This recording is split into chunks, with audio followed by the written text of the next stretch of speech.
السلام علیکم ورحمۃ اللہ وبرکاتہ، نحمده ونصلی علی رسولہ الکریم، اما بعد فاعوذ باللہ من الشیطان الرجیم، بسم اللہ الرحمن الرحیم، رب اشرح لی صدری ویسر لی امری واحلل عقدۃ من لسانی یفقہوا قولی۔ یہ تو ہم سب جانتے ہیں کہ اللہ سبحانہ تعالیٰ ہی ہمارا خالق ہے، وہی ہمارا مالک ہے، اسی کے پاس ہم نے واپس جانا ہے۔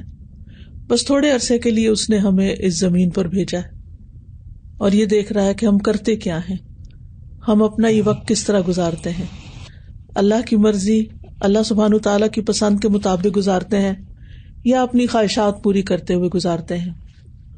تو جیسی ہماری زندگی ہوگی ویسا ہی ہمارا انجام ہوگا اور اسی کے مطابق اگلی زندگی ہوگی، درجات کی بلندی بھی اسی کے مطابق ہوگی جس کے لیے ہم یہاں کوشش کریں گے۔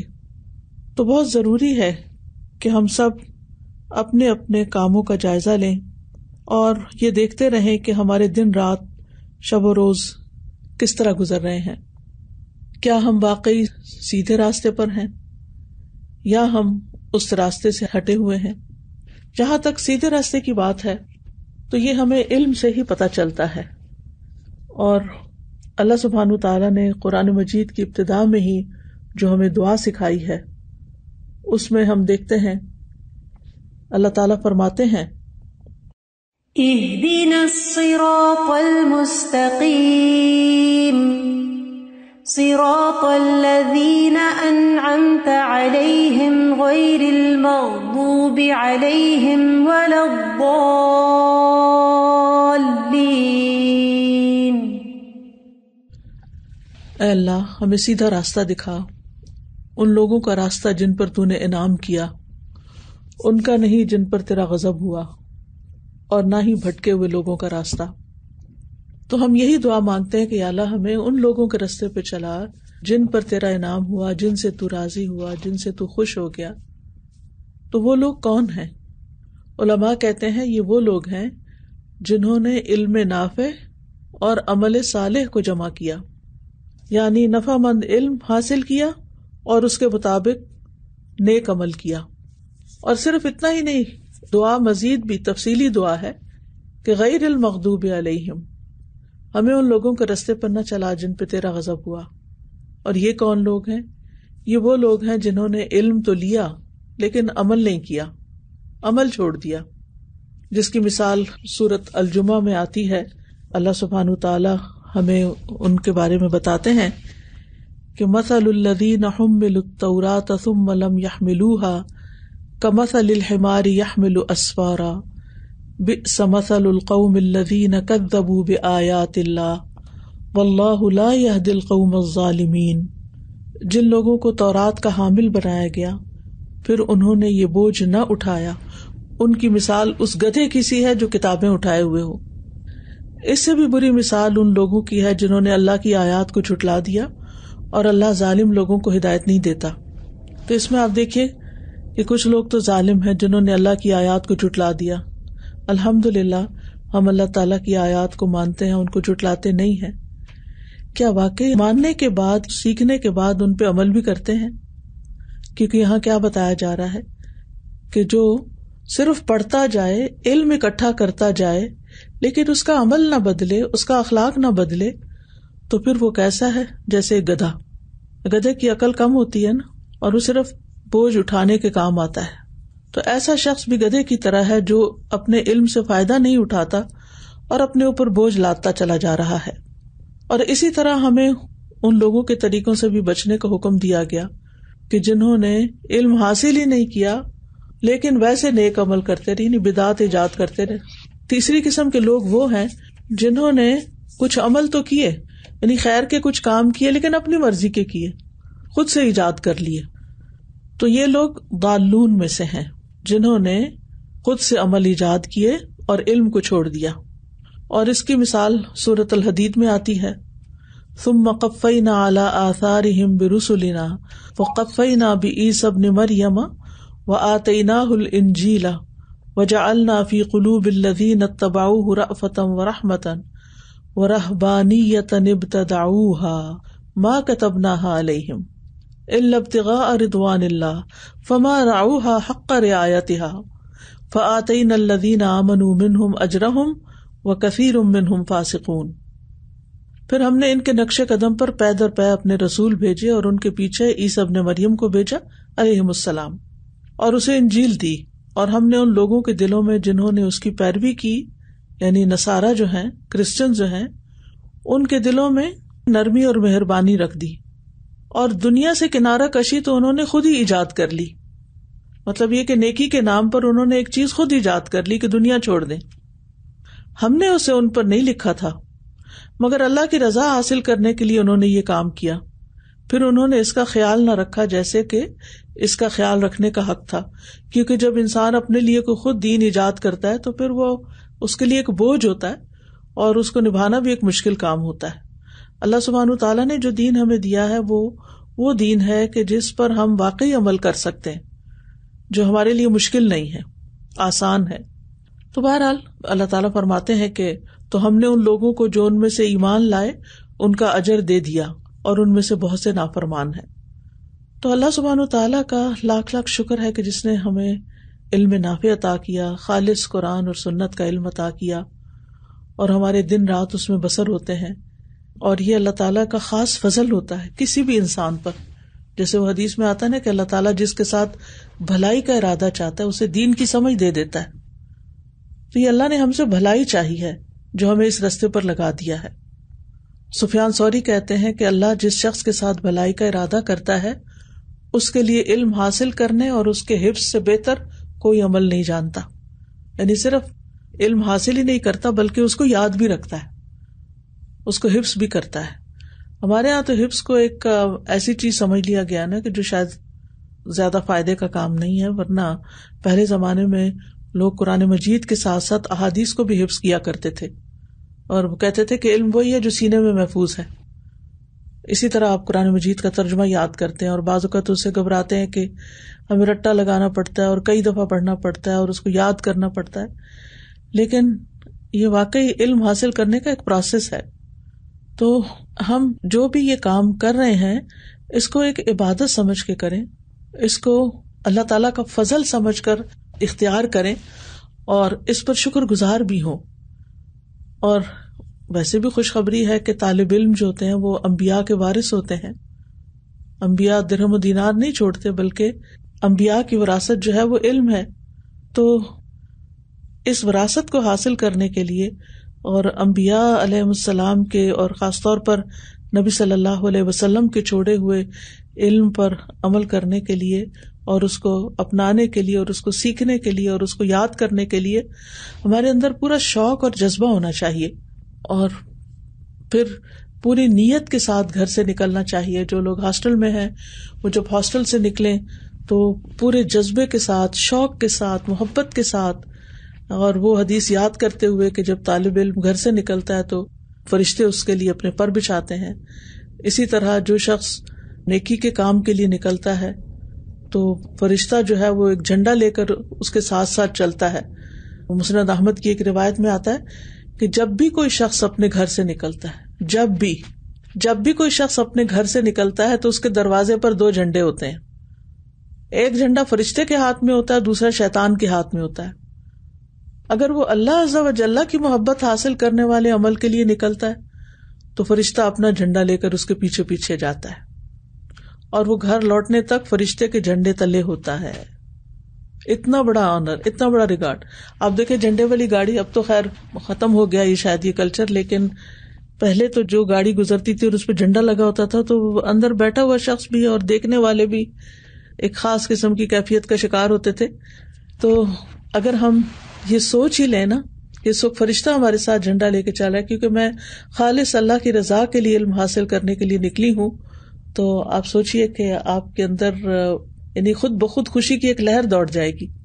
اور اگر کوئی گھر سے نکلتا ہے اللہ تعالیٰ کی ناراضگی والے عمل کے لیے نکلتا ہے، جیسے بعض اوقات ایسے واقعات سننے میں آتے ہیں کہ کچھ لوگ گھروں سے تو اپنے اسکول کالج کا بتا کے جاتے ہیں لیکن وہاں سے اسکول جانے کی بجائے کہیں اور چلے جاتے ہیں، یا اپنی کلاسز بنک کر کے تو کہیں اور نکل جاتے ہیں سیر و تفریح کرنے یا کسی ہوٹل میں یا پارک میں یا گھومنے پھرنے یا کسی اور غلط کام کے لیے.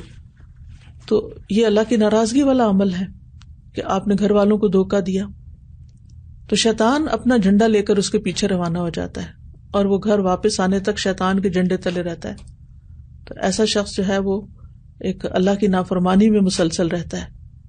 لیکن اس کے برعکس جو نیکی کے کام کے لیے اور خاص طور پر طلب علم کے لیے نکلتا ہے تو فرشتے طالب علم کی طلب علم سے راضی ہو کر اس کے لیے اپنے پر بچھا دیتے ہیں, اس کے آگے ہمبل ہو جاتے ہیں, اس کی عزت اور تکریم کرتے ہیں.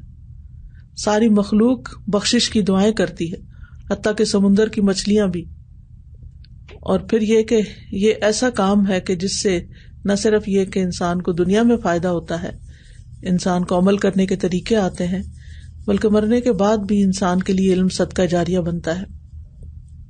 تو ہمارے کرنے کے کام یہ ہے کہ سب سے پہلے تو ہماری نیت اللہ کی رضا ہو. اس علم کو سیکھنے کے لیے کوئی دنیا کا مال کمانا یا نام بنانا یا لوگوں میں کوئی روب جھاڑنا کہ میں عالمہ کا کورس کیے ہوئے ہوں یا بہت کچھ جانتی ہوں, یہ سب سے کوئی چیز نہ ہو. اور پھر یہ کہ ایسا علم سیکھا جائے جس سے فائدہ ہو. ہر سبجیکٹ پڑھتے ہوئے ضرور اپنے آپ کو یاد دہانی کرائیں, غور کریں کہ اس کو پڑھنے کا کیا فائدہ, اس سے مجھے کیا حاصل ہوگا. تو اگر سمجھ نہیں آتا, مقصد نہیں پتا, تو آپ اپنے ٹیچر سے پوچھیں کہ آپ ہمیں یہ کیوں پڑھا رہے ہیں. اور ٹیچر کا بھی یہ کام ہے کہ وہ ضرور ایکسپلین کرے کہ یہ سبجیکٹ جو آپ کو پڑھایا جا رہا ہے اس کے پڑھنے سے آپ کو یہ اور یہ فائدہ ہوگا, تاکہ پورے ذوق و شوق کے ساتھ اس کو پڑھا جا سکے. پھر اس طرح یہ کہ جو آپ کو حق کی بات پتہ چلتی جائے, خیر کی بات پتہ چلتی جائے, مثلا آپ فقہ پڑھ رہے ہیں, آپ تاریخ پڑھ رہے ہیں, یا آپ قرآن کی آیات پڑھ رہے ہیں, احادیث پڑھ رہے ہیں, تو پھر یہ کہ دل اس کے آگے جھک جائے. کیونکہ اہل علم کی خصوصیت یہ ہوتی ہے کہ وہ حق کو پا کر اس کے آگے اکڑتے نہیں ہیں, اس کو چیلنج نہیں کرتے یا اس کے اوپر بدگمانی نہیں کرتے کہ یہ یعنی ہمارے لیے بہت مشکل ہو گئی ہے, اب یہ بھی کرو اور وہ بھی کرو, بلکہ حق کے آگے جھکاؤ آتا ہے ان کا.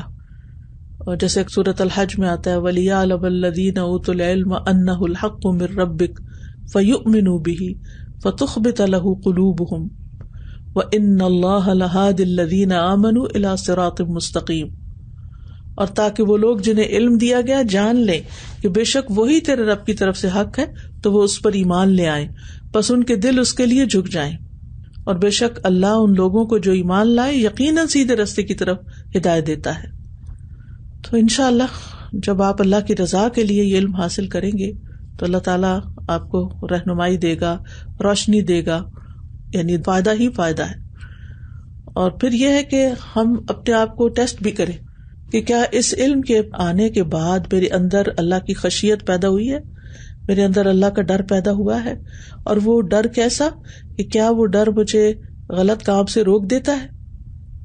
عبداللہ بن مسعود کہتے ہیں کہ علم کے لیے یہی چیز کافی ہے کہ انسان کو اللہ کا خوف ہو, اور جہالت کے لیے یہی چیز کافی ہے کہ انسان اپنے علم پر غرور کرے. تو ہم کیا علم حاصل کر کے غرور کر رہے ہیں یا ہمارے اندر ایک خشیت پیدا ہوئی ہے اور ہمارے دل کی حالت بدل رہی ہے؟ اس کا ضرور آپ جائزہ لیتے رہیں, کیونکہ جو اللہ کے متعلق جتنا زیادہ علم رکھتا ہے, اللہ کی کتاب کو جتنا زیادہ جانتا ہے, اتنا ہی زیادہ ڈرتا ہے.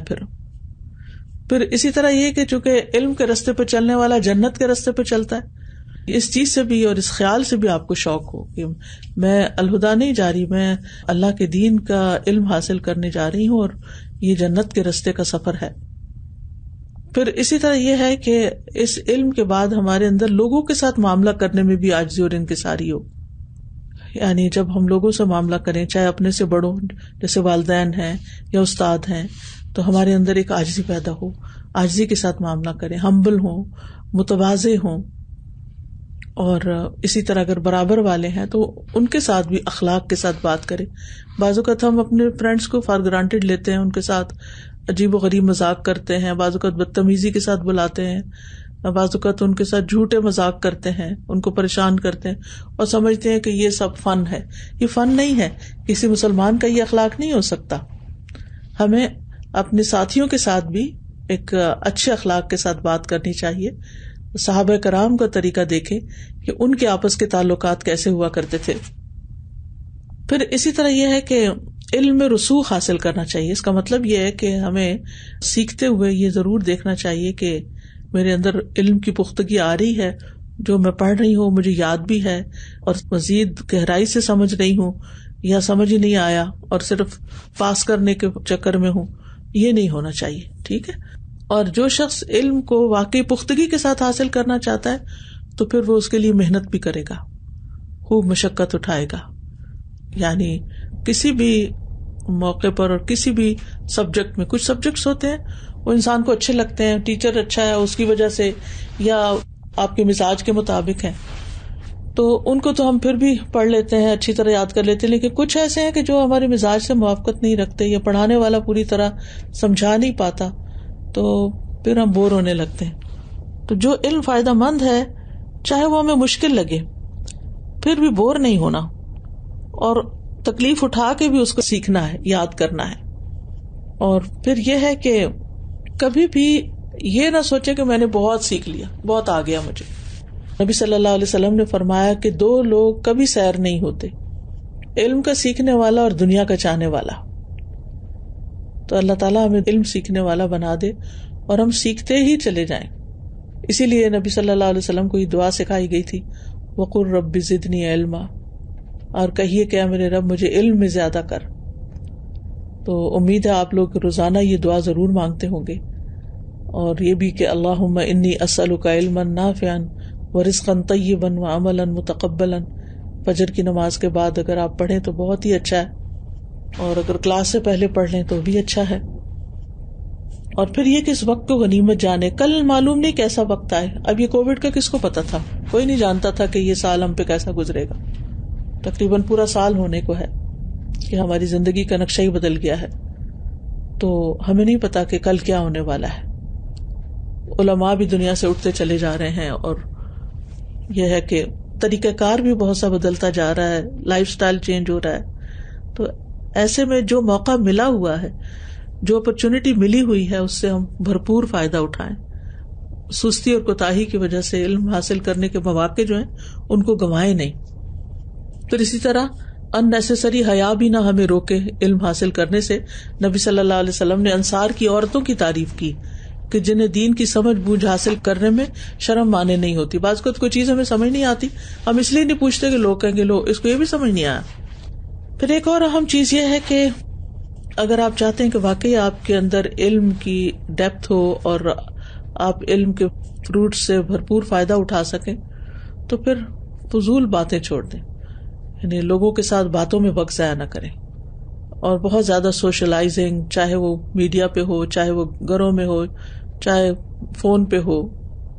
ہمارے علماء جو تھے وہ اپنے وقت کی بہت حفاظت کرتے تھے, اسی وجہ سے وہ خیر کے کاموں میں آگے بڑھے, علم میں نام پیدا کیا, اور آج تک ان کے نام باقی ہیں اور ہم ان سے محبت کرتے ہیں. ہم اپنے آپ کو دیکھیں کہ ہم کہاں کھڑے ہیں, اور اس میں ایک بہت بڑی وجہ آگے نہ بڑھنے کی کسی کی بھی یہ ہوتی ہے کہ وہ اپنے وقت کو غیر فائدہ مند چیزوں میں ضائع کرتا ہے. تو اس معاملے میں ایک کوٹ میں پڑھ رہی تھی کہ ابن مہدی کہتے ہیں, ہم سفیان ثوری کے ساتھ مکہ کے اندر لوگوں کی کسی مجلس میں بیٹھے ہوئے تھے, تو اچانک اٹھ کھڑے ہوئے اور کہا, دن اپنے وقت پہ گزر جاتا ہے, کسی کا انتظار نہیں کرتا. یعنی کام کی بات ختم ہوئی تو وہ بھی ساتھ ہی اٹھ گئے.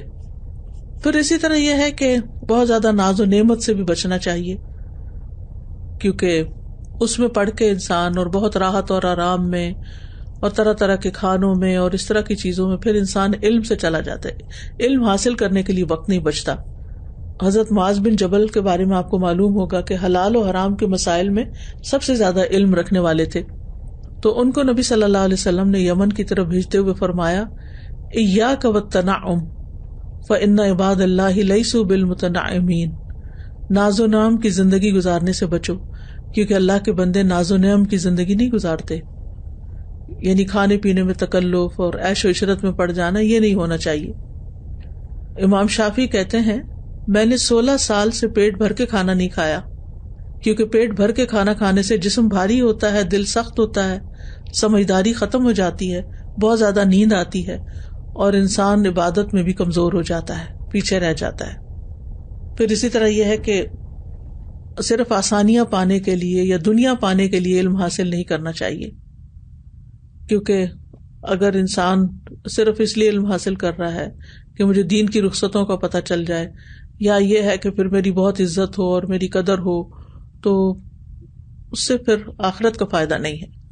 وہ چیزیں سیکھیں اور وہ رستے اختیار کریں کہ جس سے دنیا کی زندگی میں بہترین عبادت کر سکیں اللہ کی، بہترین لوگوں کی خدمت کر سکیں، بہترین وقت گزار سکیں اپنا، اور آخرت میں اللہ سبحانہ وتعالیٰ کا قرب حاصل ہو ہمیں.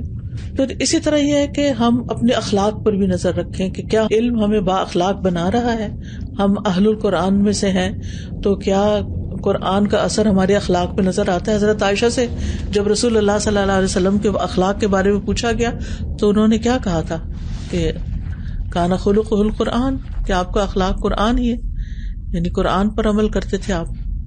تو ہمیں بھی دیکھنا چاہیے کہ کیا ہمارا اخلاق بھی قرآن ہے، قرآن عملی طور پر ہمارے اندر آیا ہے.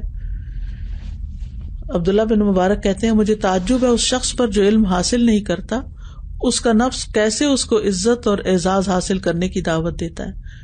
یعنی بغیر علم کے انسان باعزت نہیں ہو سکتا، اور علم کے ساتھ باعزت کیسے ہوتا ہے کہ اس کے اندر اچھا اخلاق اور اچھا مزاج پیدا ہوتا ہے، اس کے اندر سخاوت آتی ہے، اس کے اندر عاجزی آتی ہے، اس کے اندر خواہشات سے دوری آتی ہے.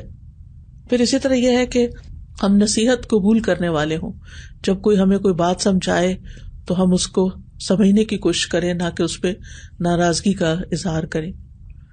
پھر اسی طرح یہ کہ نبی صلی اللہ علیہ وسلم کی دعا پانے کے لیے علم کو یاد کر کے آگے بھی پھیلائیں. آپ صلی اللہ علیہ وسلم نے فرمایا تھا اللہ تعالیٰ اس شخص کو تر و تازہ رکھے جس نے میری بات کو سن کر حفظ کیا، اسے یاد رکھا، اور اس شخص کو پہنچا دیا جس نے اسے نہیں سنا تھا، یعنی آپ صلی اللہ علیہ وسلم سے براہ راست نہیں سنا تھا. اور پھر اسی طرح یہ ہے کہ جب دوسروں کو سکھانا شروع کریں تو ان چیزوں پر خود بھی ہم عمل کرنے والے ہوں. برا نمونہ بن کے دین کی دعوت کے کام کو ہم نقصان نہ دینے والے ہوں، یعنی طالب علمی کے زمانے میں بھی اور تعلیم دینے کے زمانے میں بھی، دونوں طرح سے. اور پھر یہ ہے کہ شیطان کی چالوں سے بچیں. بعض اوقات ہم بڑے اچھے جذبے سے کام شروع کرتے ہیں لیکن کچھ عرصے کے بعد جذبہ ٹھنڈا ہو جاتا ہے اور شیطان حاوی ہو جاتا ہے، وہ ہمیں ڈسٹریکٹ کر دیتا ہے اور ہم اصل مقصد سے ہٹ کے ادھر ادھر دوستیوں میں پڑ جاتے ہیں یا کوئی اور کام کرنے لگتے ہیں، اور علم جو ہے وہ پیچھے چلا جاتا ہے. تو اس سے بھی پرہیز کرنا چاہیے. اور پھر یہ کہ اپنا جائزہ لیتے رہنا چاہیے کہ کیا میں نمازوں کو اپنے وقت پر پڑھ رہی ہوں، اطمینان سے پڑھ رہی ہوں، اپنے طور پر روزانہ قرآن کی تلاوت کرتی ہوں، یہ صرف سبجیکٹ کا ہی پڑھ لیتی ہوں. سورہ زمری کی کل آیت مجھے بہت اچھی لگی، الذین یستمعون القول فیتبعون احسنہ. تو اس میں علماء لکھتے ہیں کہ خوشخبری دے دو میرے بندوں کو جو بات کو غور سے سنتے ہیں، توجہ سے سنتے ہیں. یستمعون القول، یسمعون القول نہیں، یستمعون القول. اور یہ تو آپ کو معلوم ہے نا کہ فعل میں حروف کا اضافہ معنی میں شدت پیدا کر دیتا ہے، یعنی خوب غور سے بات سنتے ہیں. اور قول سے مراد قرآن مجید بھی ہے، اور قول سے مراد کوئی اچھی بات بھی ہے جو کام کی بات ہو. تو یعنی کسی سے جب بات کر رہے ہوتے ہیں تو اس کی بات پر دھیان دیتے ہیں، متوجہ ہوتے ہیں. جیسے کلاس ہے تو کلاس میں چاہے کسی بھی سبجیکٹ کی کلاس ہے تو اس کو توجہ کے ساتھ سنتے ہیں، پھر اس میں سے اچھی بات لے لیتے ہیں اور اس پر عمل کرتے ہیں. تو ایک ہوتا ہے قرآن کا لسنر یعنی سامع، اور ایک ہوتا ہے مستمع. سامع وہ ہوتا ہے جو بس صرف اس کے کانوں سے ٹکرا رہا ہوتا ہے قرآن کی آواز بس، اور مستمع وہ ہوتا ہے جو سن کے سمجھ بھی رہا ہوتا ہے اور اس میں سے کوئی نہ کوئی چیز اپنے عمل میں، اپنی سوچ میں لے آتا ہے. پھر اسی طرح یہ ہے کہ نماز کے بعد کے کیا اذکار کرتے ہیں ہم، کیا صبح و شام کے اذکار کر رہے ہیں، اور کیا اپنے روزانہ کے جو سبق ہوتے ہیں ان کو ہم وقت پہ پڑھ لیتے ہیں. ہماری ہیبٹس کیا ہیں، سونے، جاگنے، کھانے پینے کی، باتوں کی، میل ملاقات کی. تو اپنی ہیبٹس پہ بھی نظر ڈالنی ہے. اور پھر یہ کہ ہمیں امت کے جو بڑے بڑے علماء ہیں ان کی بایوگرافیز بھی پڑھنی چاہیے کہ انہوں نے علم کیسے حاصل کیا، وہ کیا کرتے تھے. یعنی جو صحابہ تھے، تابعین تھے، تبع تابعین تھے، سلف صالحین تھے. امام شافعی جو تھے رات کے 3 حصے کرتے تھے، 1/3 علم سیکھنے کے لیے، 1 عبادت کے لیے، 1 سونے کے لیے. تو ہم بھی اپنے اوقات کی تقسیم کریں کہ کتنا سونے کے لیے، کتنا پڑھنے کے لیے، کتنا اور اپنے ذاتی کام کاج وغیرہ کرنے کے لیے. پھر اسی طرح سفیان ثوری کے بارے میں آتا ہے کہ مجھے نبی صلی اللہ علیہ وسلم کی جو بھی حدیث پہنچی اس پہ میں نے عمل ضرور کیا، چاہے ایک ہی بار کیا ہو. یعنی وہ اس چیز کو میک شور کرتے تھے کہ ہم جو سنیں اس پر عمل بھی کریں. ابو درداء کہتے ہیں تم عالم نہیں بنو گے حتیٰ کہ سیکھنے والے بنو. یعنی کوئی شخص سیکھے بغیر عالم نہیں بن سکتا، اور تم علم سے عالم نہیں بن سکتے حتیٰ کہ اس پہ عمل کرو. یعنی سیکھنے کے ساتھ عمل ہوگا تو عالم بنو گے. اور تمہارے گناہ کے لیے یہی کافی ہے کہ تم بحث مباحثہ کرنے والے بن جاؤ، یعنی علم حاصل کر کے لوگوں کے ساتھ لڑائی جھگڑے کرو. اور تمہارا جھوٹا ہونے کے لیے یہی کافی ہے کہ تم مسلسل اللہ کی ذات کے علاوہ کسی اور چیز میں گفتگو کرتے رہو، لوگوں کی باتیں کرتے رہو. تو اللہ سبحانہ وتعالی ہم سب پر اپنی رحمت فرمائے اور ہمیں اپنی محبت عطا کرے، کیونکہ جو دنیا سے محبت میں اندھا ہو جاتا ہے پھر علم کی روشنی اس تک نہیں پہنچتی. اللہ سبحانہ وتعالی ہمیں اخلاص کے ساتھ سیکھنے کی توفیق دے اور محنت کے ساتھ سیکھنے کی توفیق دے، اور پھر عمل کی توفیق عطا فرمائے، اور پھر یہ کہ ہم سے قبول کر لیں ان کوششوں کو، اور ہمیں اس علم سے اپنی ذات کو بھی فائدہ پہنچانے والا اور دوسروں کو بھی فائدہ پہنچانے والا بنا دے. وآخر دعوانا ان الحمدللہ رب العالمین. استاذہ میں یہ کہنا چاہوں گی جو آپ نے بات کی کہ ہم جو علم حاصل کرتے ہیں اور اس کو کتنا عمل میں لاتے ہیں، یہ آج کی اس دنیا میں اسپیشلی یہ جو میں نے 2020 کا یہ سال دیکھا ہے استاذہ، مجھے ایسے لگ رہا تھا کہ اب کوئی بھی نہیں ایسا رہے گا جو عمل کی طرف نہیں آ جائے گا. مطلب موتیں تو ہمیشہ ہوتی رہی، لیکن اس بار چونکہ میڈیا کا ہائپ تھا اور وہ سب کچھ تھا، سزا ان سب چیزوں کو دیکھنے کے باوجود دنیا میں مٹیریلزم انکریز کر گیا بجائے کم ہونے کے زیادہ ہو گیا، جو ایک ذاتی مشاہدے کی بات ہے. دنیا کے پیچھے زیادہ لگ گئی ہے آخرت کی بجائے، اور اس کی مجھے بالکل سمجھ نہیں آ رہی کہ آخر ایسا کیا ہوا پینڈیمک میں تو دنیا کو دنیا کے پیچھے لگنے میں زیادہ انکریز ہوا. اصل میں ہوا یہ ہے کہ اصل بات یہ ہے کہ لوگ پہلے بھی یہ کر رہے تھے لیکن ایکسپوزڈ نہیں تھے. میڈیا نے بہت سے لوگوں کو بہت حد تک ایکسپوز کر دیا ہے اور وہ چیزیں سامنے آ گئی ہیں.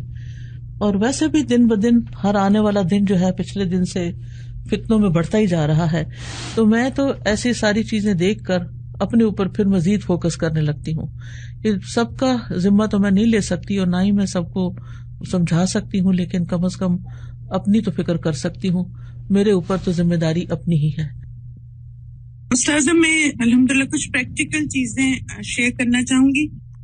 ایک تو جیسے آپ نے الحمدللہ بتایا نا کہ جب بھی ہم الہدا میں جائیں تو اپنے آپ کو ریمائنڈر دیں اور اس طرح. تو مجھے ایک چیز استاذہ جو میں نے آپ سے سیکھی تھی، ایک دفعہ میں آپ کے گھر آئی نا تو میں نے دیکھا کہ آپ نے مختلف کمروں میں کچھ ریمائنڈرز لگائے ہوئے، کچھ کیلنڈر کے اوپر لگائے ہوئے، آپ نے بیڈ روم میں آپ کا جو اسٹڈی ٹیبل تھا اس میں مختلف چیزیں. تو وہ مجھے آئیڈیا بہت ہی زبردست لگا.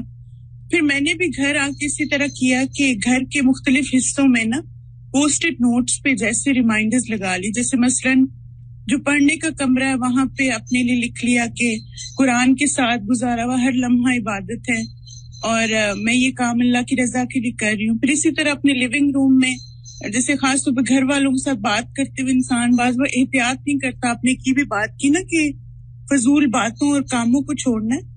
تو اس ریمائنڈر نے مجھے بہت ہیلپ کی کہ میری ہر بات اور عمل سے میرے گھر والے سیکھ رہے ہیں. تو کوئی بھی جواب دینے سے پہلے، کوئی بھی کام کرنے سے پہلے نا میں ایک دفعہ اپنے آپ سے ضرور سوال کرتی ہوں کہ میں قرآن کی اسٹوڈنٹ ہوں اور میرے گھر والے جو ہے نا میرے جواب سے بھی سیکھیں گے، میرے ریئیکشن سے بھی سیکھیں گے. تو مجھے ویسے جواب دینا اور ویسے ریئیکٹ کرنا ہے جیسے اللہ سبحانہ تعالیٰ نے سکھایا اور اللہ کے رسول نے سکھایا. پھر اسی طرح استاذہ جیسے کچن ہے تو کچن میں کچھ ریمائنڈرز ہم اپنے لیے لکھ کے لگا سکتے ہیں. مثلاً جو اسٹوڈنٹس جو ہیں وہ ان میرڈ ہیں تو مثلاً وہ اگر یہ سوچیں کہ گھر والوں کی خدمت کرنا نبی صلی اللہ علیہ وسلم کی سنت میں سے ہے، اور جو سسٹرز میرڈ ہیں اور جو کھانا وغیرہ پکاتی ہیں تو وہ اگر ایسا ریمائنڈر لکھ لیں کہ کھانا پکانا جو ہے وہ جنت میں لے جانے والے کاموں میں سے. تو الحمدللہ جب ہم مسلسل ایسی چیزیں دیکھتے رہتے نا, کیونکہ ہم انسان ہیں, ہم بھول جاتے ہیں, لیکن ایسے آن اینڈ آف چیزیں دیکھنا الحمدللہ مجھے اس نے بہت ہیلپ کیا. اور ایک استاذہ یہ کہ جیسے آپ نے جو کہا نا کہ اپنے اوقات کو بھی مقرر کریں فضول کاموں کو چھوڑنے کے حوالے سے, تو میں نے استاذہ کہیں پڑھا تھا کہ ڈسٹریکشنز کو کیسے اوور کم کریں نا, تو اس میں ایک ٹپ جو مجھے بہت فائدہ مند لگی وہ یہ تھا کہ بعض دفعہ ہمیں سوشل میڈیا کی ایڈکشن ہو جاتی ہے, جیسے ہر وقت ہم فیس بک پہ یا انسٹاگرام ان کو بار بار ہم چیک کرتے ہیں. تو اس میں انہوں نے کہا کہ اگر آپ مثلاً آپ کو ایسی ایڈکشن ہے کہ ایوری آور آپ ایک دفعہ فیس بک کھول رہے ہیں یا انسٹاگرام کھول رہے ہیں, تو یہ ایڈکشن کے لیول میں آتا ہے. تو آپ اپنے سیل فون سے ان دونوں کو ڈیلیٹ کر دیں اور پھر آپ اپنے لیپ ٹاپ سے چیک کریں اس کو, یعنی جب بھی فیس بک پہ جانا ہے یا انسٹاگرام پہ جانا ہے, اور پھر جب آپ اس کو اوور کم کر دیں پھر آپ دوبارہ سے ایپ کو انسٹال کریں. تو یہ استاذہ بہت ایک زبردست چیز ہے, ورنہ یہ کہ جب ہمارے فون پہ یہ ایپس ہوتے ہیں نا تو انکانشیسلی ہم بار بار وہاں جاتے ہیں, ادھر ہی ہاتھ جاتا ہے بار بار. بالکل, بس استاذہ یہ باتیں شیئر کرنی تھی. بارک اللہ فیکی پیاری. جزاک اللہ. استاذہ جی, میں نے ایک دفعہ پڑھا تھا کہ علم کا جو حقیقی طالب ہے اس کے لیے 4 چیزیں اہم ہیں. ایک تو یہ کہ وہ اللہ تعالیٰ کے لیے اخلاص رکھے, دوسرا یہ کہ وہ علم میں مسلسل محنت کرے, تیسرا یہ کہ محنت میں بھی وہ بلند ہمتی دکھائے, اور چوتھا یہ کہ اپنے اساتذہ کا ادب و احترام کرے. جب وہ یہ کرے گا تو انشاءاللہ علم کے جو سارے فوائد ہیں وہ اسے حاصل ہوں گے انشاءاللہ. جزاک اللہ خیرن. استاذہ جی, میں علم کے حوالے سے یہ کہنا چاہوں گی کہ اس کے لیے ہمیں اپنے آپ کو بہت تھکانا پڑتا ہے. جب تک ہم علم کے لیے اپنے آپ کو تھکاتے نہیں ہیں تو ہمیں وہ روح علم کی حاصل نہیں ہو پاتی. تو اس حوالے سے ایک کوٹیشن میں نے پڑھی تھی, بہت اچھی مجھے لگی. وہ یہ تھی, لا علم من تعب خیر من جہل مع راحت, کہ وہ علم جو تھک کر یا اپنے آپ کو مشقت کے ساتھ حاصل ہوتا ہے وہ بہت بہتر ہے اس جہالت سے جو راحت کے ساتھ حاصل ہو جاتی ہے. ابھی تو یہ ہمارا انیشل ہے, یعنی کہ بہت سارے میڈیمز ہیں, ان میں بہت سارے فتنے موجود ہیں. میں کبھی سوچتی ہوں کہ میں اپنا فیس بک ختم کر دوں. اصل بات یہ ہے کہ کوئی بھی چیز جو ہے نا, کوئی بھی جو ٹولز ہوتے ہیں, جیسے چھری ہے, تو چھری آپ کسی کو مار بھی سکتے ہیں اور قتل بھی کر سکتے ہیں, اور اس کے ساتھ اس سے فائدہ مند چیزیں بھی کر سکتے ہیں. تو فتنے تو ہر جگہ موجود, گھر کے اندر بھی ہے, باہر بھی. پہلے تو باہر ہوتے تھے, اب گھر کے اندر ہے. ہمیشہ ہر چیز کے بارے میں اپروچ یہ رکھیں کہ میں اس کو بہتر کیسے استعمال کر سکتی ہوں. بڑی بڑی باتیں سوچنے کی بجائے چھوٹے چھوٹے اسٹیپ لیں. اپنے اوپر سب سے پہلے غور کریں, اپنی نمازوں پہ, اپنی عبادات پہ, اپنے اخلاق پہ, کہ علم کے بعد میرے اندر کیا کیا تبدیلی آ رہی ہے. اور پھر اس کے بعد یہ ہے کہ دوسروں کو صرف زبان سے نہیں, صرف میڈیا کے ذریعے نہیں, بلکہ سب سے بڑی بات یہ کہ اپنے عملی نمونے کے ذریعے اپنے اندر کی اصلاح کے اثرات سے دوسروں کی اصلاح کی فکر کریں. مجھے آج آپ کی ایک بات بہت کلک کیا ہے کہ ہم علم کا دوسروں سے اس لیے نہیں پوچھتے کہ وہ کیا سوچیں گے کہ ہمیں اس کے بارے میں نہیں پتا, ہم شرم کر جاتے ہیں, اور ہمیں یہ چیز نہیں ہوتی کہ ہم اس کو خسارے میں لے کے جا رہے ہیں, ہم علم حاصل نہیں کر سکیں گے, ہم شرم کرتے ہیں. ہمیں اس چیز کو اپنے اندر سے ختم کرنا چاہیے. جی بالکل, انشاءاللہ, کیونکہ جب اپنی کسی بھی کمزوری کا پتہ چلے تو پھر فوراً طریقے سوچیں کہ اس کو میں نے کس طرح دور کرنا ہے تاکہ میں آگے بڑھ سکوں. اصل میں تو مقام اللہ کی نظر میں دیکھنا چاہیے, جب تک لوگوں کا خوف رہے گا آگے نہیں بڑھ سکیں گے. سادہ, میرا سوال آپ سے یہ تھا کہ جسے ہم نیت کرتے ہیں, آپ نے بتایا کہ نیت کرنی چاہیے کہ مقصد جنت کا حصول ہو, تو کیا ہمیں یہ ڈیلی کرنی ہوتی ہے؟ کیونکہ اکثر ہم ڈیلی شعوری طور پہ نہیں یہ کام کر رہے ہوتے, بس ہم ایک روٹین میں پڑھ رہے ہوتے ہیں. جی, اگر ڈیلی کریں تو اس سے آپ ہمیشہ فریش رہیں گے. کہیں لکھ کے لگا لیں, یہ اپنی ہیبٹ میں کسی طرح لے آئیں تو انشاءاللہ آپ دیکھیں گے کہ آپ کی زندگی میں بہت بڑا فرق آئے گا. کیونکہ نیت اصل میں کیا ہے, ایک اندر کا تعلق ہے اللہ سبحانہ وتعالیٰ سے, کہ آپ کے دل میں ہر دم اللہ کی یاد رہتی ہے, اور ہر کام کرنے سے پہلے آپ اس کی طرف رجوع کرتے ہیں کہ اللہ آپ کے لیے, اللہ آپ کے لیے. الحمدللہ, آپ سے بہت کچھ سیکھا استاذہ. آپ نے جو بات کی کہ علم پہلے حاصل کرو اور پھر اس کو پہنچاؤ, میں کوشش تھوڑی بہت کرتی ہوں استاذہ, لیکن آپ سے 2 ٹپس, یہ کہ علم حاصل کرنے میں جو مجھے مددگار ہو, اور دوسرا کہ میں اس علم کو دوسروں تک پہنچانے کے لیے مجھے ایک ٹپ دے دیجیے. جی, ایسا ہے کہ اپنے اوقات مقرر کریں اور ان سے آگے پیچھے نہ ہو جس میں آپ مزید سیکھیں. اور سکھانے کے لیے بھی اپنا وقت مقرر کریں، اور جو آپ کو واقعی آتا ہو صرف اتنی بات کریں. اگر آپ بچوں کو پڑھا سکتے ہیں یا آپ کسی اپنے سرونٹ کو یا کسی اور کو، تو تھوڑے سے شروع کریں. ایگزیکٹ یہ ٹاپک نہیں، مجھے ایک تو یہ پلیز بتائیے کہ جب نماز میں اللہ کو دیکھو یا اللہ ہمیں دیکھ رہا ہے؟ اللہ ہمیں دیکھ رہا تو ایزی ہے، اللہ کو ہم کیسے دیکھ سکتے ہیں؟ دوسرا میرا سوال یہ ہے کہ یہ وسعت جو ہے کہ میری وسعت میں یہ نئی چیز ہے، لوگ بھی انکار کرتے ہیں میری وسعتوں میں نہیں ہے، خود بھی یہ وسعتوں کا اسٹیمیٹ کیسے لگایا جا سکتا ہے کہ کسی کی کتنی وسعت ہے؟ پلیز.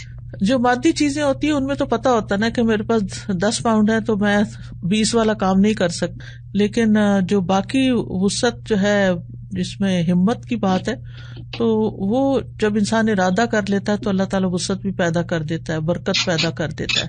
جو نظر آنے والی چیز نہیں، اس کا تعلق انسان کے ارادے سے ہوتا ہے.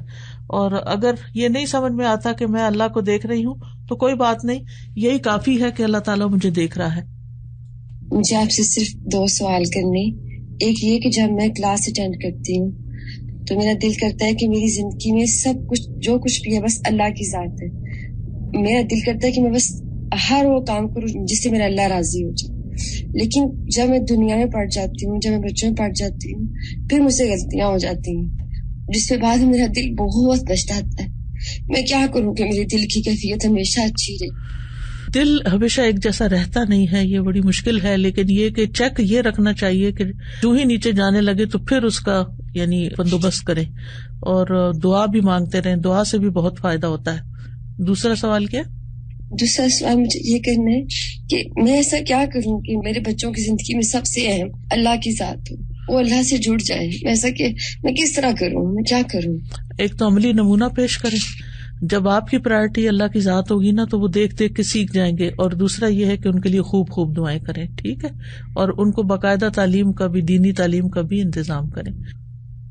اگر آپ کچھ بکس 2-4 ریکمینڈ کر دیں جو بندہ بیڈ سائڈ پر رکھے اور ضرور پڑھے. آپ جو صحابہ کے حالات ہیں اور سیرت کی کتابیں ہیں ان سے فائدہ اٹھائیں. اسی طرح یہ جو ایک کتاب میں نے پہلے بھی ریکمینڈ کی تھی، دل کی دنیا، ابن الجوزی کی کتاب ہے، منہاج القاصدین ہے. تو 3-4 کٹھی نہ لیں، ایک لیں، اس کو پورا کریں، پھر اس کے بعد آگے پڑھیں. میں نے اپنے او لیولس کے بعد TQ4 میں ایڈمیشن لیا تھا. استاذہ پہلے تو مجھے بہت ایسی فیلنگز آتی تھی کہ میں اپنے فرینڈ سے پیچھے رہ جاؤں گی، لیکن الحمدللہ جب یہ کورس شروع ہوا تو میرا بہت زیادہ دل لگ گیا. اور استاذہ ہمارے صرف 4 پارے رہ گئے ہیں، پھر اس کے بعد مجھے واپس اپنی اسٹڈی میں جانا ہوگا، اور A لیولس کے 2 سال ہوتے ہیں جیسا آپ کو پتا ہے. استاذہ میرا یہ سوچ کے دل بہت زیادہ اداس ہوتا ہے، اور ابھی بھی میں ذرا سا پارے ٹائم ہوتا ہے میرا بہت دل اداس ہوتا ہے، مجھے لگتا ہے میں اپنا ٹائم بہت زیادہ ضائع کر رہی ہوں. تو جب میں یہ سوچتی ہوں کہ میرے 2 سال ابھی A لیولس کے ہیں، اور مجھے آپ ایسا ہے کہ ویکینڈ کے کورس کو دوبارہ جوائن کر لیں، ٹھیک ہے. ویکینڈ کا کورس یا حدیث کورس یا ویکینڈ پہ جو چیزیں ہوتی ہیں صرف خود نہیں اپنی اور فرینڈس کو بھی لے کر آئے انشاءاللہ تعالی. ربنا لا تزغ قلوبنا بعد اذ ہدیتنا وہب لنا من لدنک رحمہ انک انت الوہاب. جزاکم اللہ خیرا. سبحانک اللہم وبحمدک اشہد ان لا الہ الا انت استغفرک واتوب الیک. السلام علیکم ورحمۃ اللہ وبرکاتہ.